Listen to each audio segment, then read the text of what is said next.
Sardinia is a book to leaf through, an odyssey to live through. Pages dense with colors, perfumes and sounds coming from far away, from the soil of an ancient land emerged from the foam of the sea.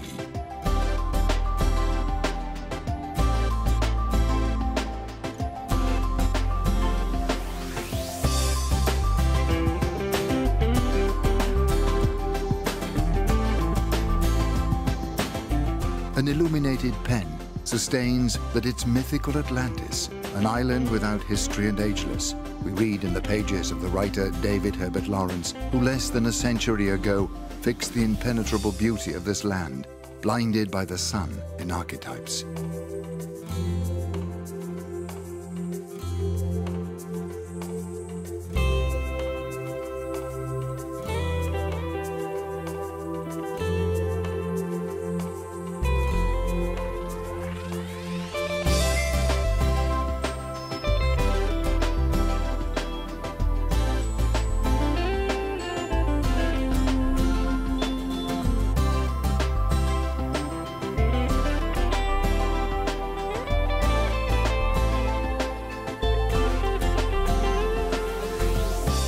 Geography draws a liquid barrier that defines an identity, where the coast ends and the sea begins, and the sea tells its adventure of aggressions. The towers we meet everywhere along the coast remind us of the raids of Berber pirates. The landing places that stretch along the coast carry the memory of foreign fleets arriving in search of fortune.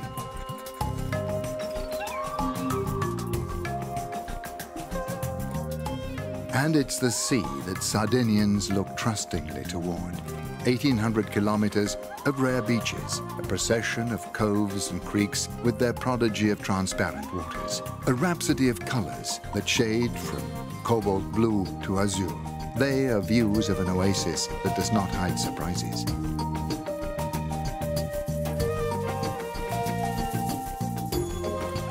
Possible to have dazzling encounters around the island, discovering the natural beauties of Sardinia. 5,000 to 8,000 Sargenta flamingos gather halfway through August, the moment of maximum migration, in the lee shore of the Cagliari Lakes and Sinis.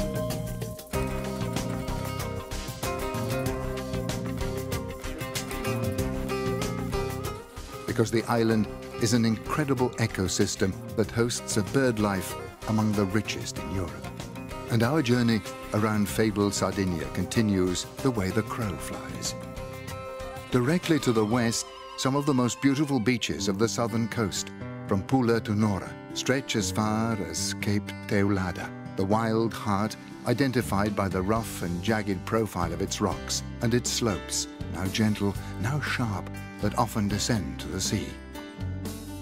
Then Sant'Antioco and San Pietro, the twin islands, appear on the horizon, an intact corner where the sea is truly a paradise for skin divers. Up, up, breathless, to arrive at Masua with its stack reminiscent of the Moor of Rio and Bugeru, and recline on its splendid Oristano beaches, limpid waters and sand that seems stardust.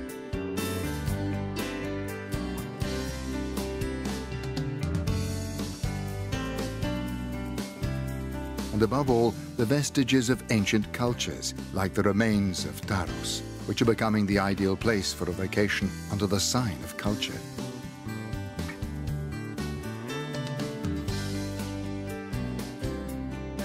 The flight slows down at Noble Bosa, drowsily cradled by the waters of the Temo River. The houses arranged along the two banks and the Serivare castle that still impressively dominates them. There's a legend that says that in extremely ancient times, the wife of Sardus, the hero who gave his name to the island, came here, fell in love with the place, and founded a city here in her name. And a region called Calmeda still exists today. The paving in the city, the small squares, the palaces of yesteryear's splendors. This is Bosa, and on the far side of the river, beyond the palms, Sas Consas, and the vast stores, now monuments, where once leather was worked.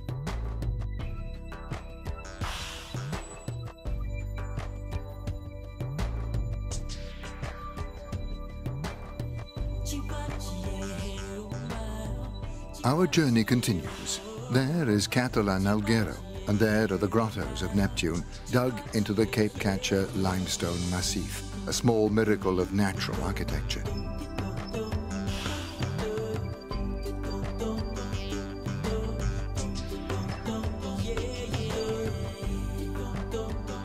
The water is a calm expanse, embraced by impressive rocks dropping sheer to the sea.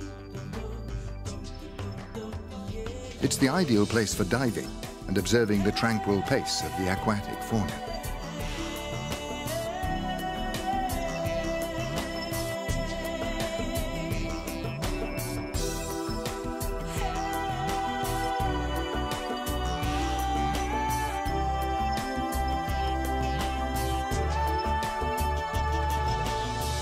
Along the route that slips through the Fornelli roads between Stintino and Asinara, Castel Sardo is passed, and we navigate in the direction of the Maddalena archipelago, an enchanted place without equal. 5,000 hectares of land and 13 miles of uncontaminated sea protected by the park.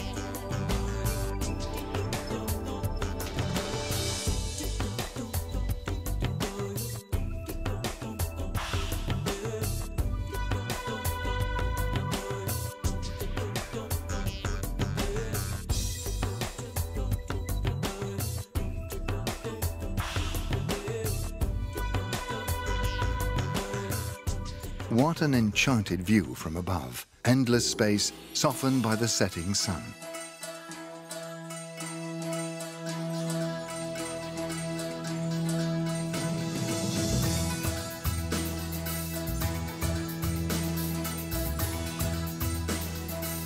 A little further on, worldly Sardinia, the VIP coast with its fantastic hotels. Porto Cervo is the renowned center for its services and structures. Arzachena, Palau, and Santa Teresa are the capitals of granite, framed by rocks of the most disparate shapes.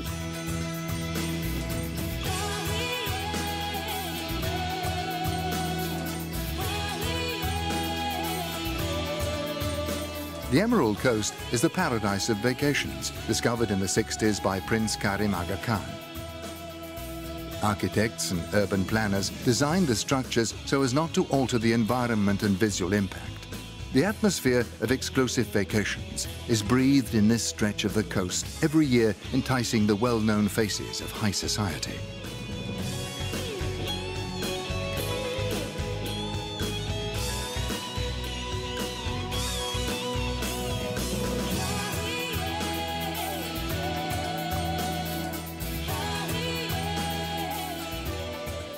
The tour continues, searching for unknown, contradictory Sardinia. The East Coast is the land of contrasts, extended as it is between Gennargentu and the Tyrrhenian Sea.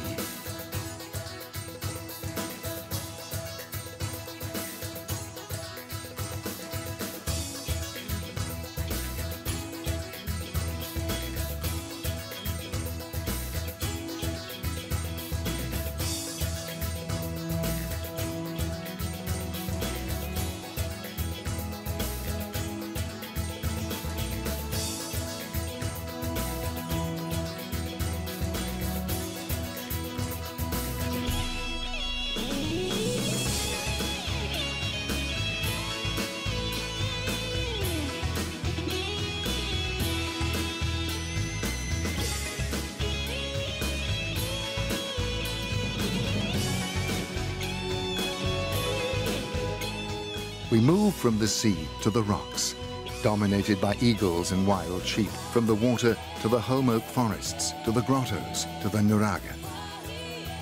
There are the Cala Ganone cliffs and the red porphyry Arbatax rocks.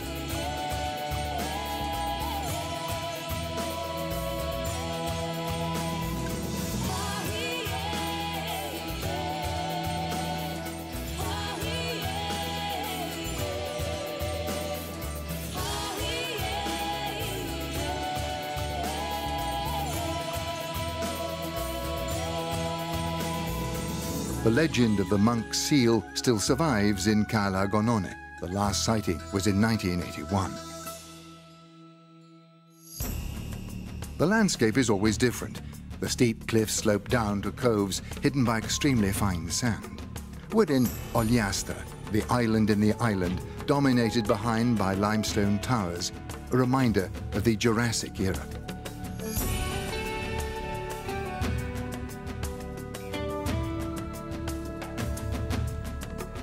Our trip by sea concludes on the southeast coast. Starting from the Cura beach, near the boundary with Ogliastra, we arrive at the Sinzias, Cape Carbonara, and Cala Pira coasts.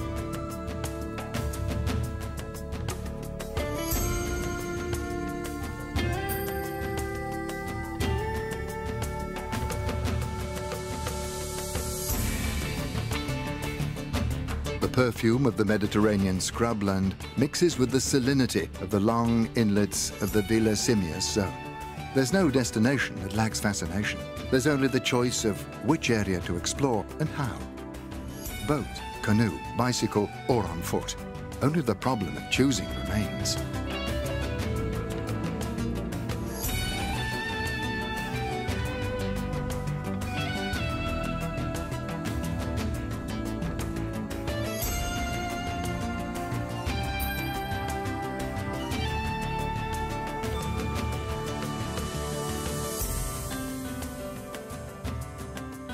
A mysterious undersea world, coloured, fragile, and full of life, reveals itself to the lovers of the sea. What is in Sardinia does not exist in Italy. Observe the naturalist Ceti in the second half of the 18th century.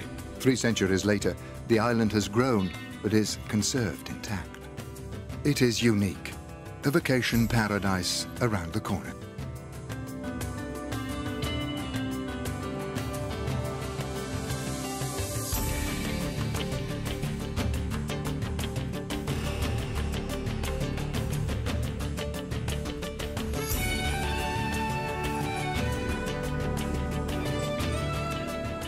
Our journey concludes on the Gulf of Cagliari, the white Jerusalem of Sardinia, climbing the rock and expanding along the sea.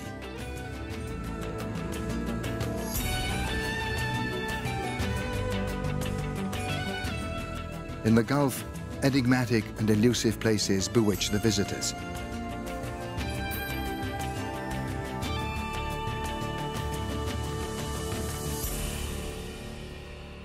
Unexpected flashes of beauty reveal themselves to those who choose the city for their vacations.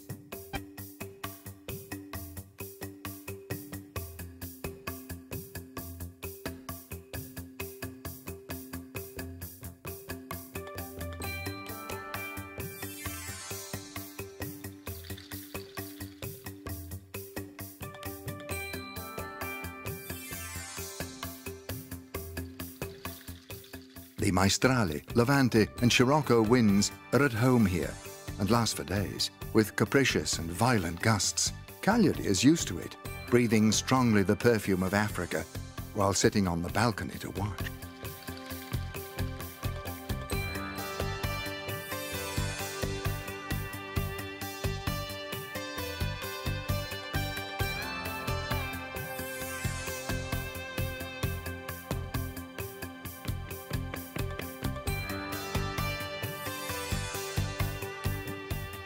From the peak of the Devil's Saddle, the hill that guards Poeto, the city's beach, the panorama is breathtaking. The line of the horizon merging the sea with the sky. And at the feet of Castello, the upper city, the urban centre has developed thanks to the port, the fundamental access to the entire island.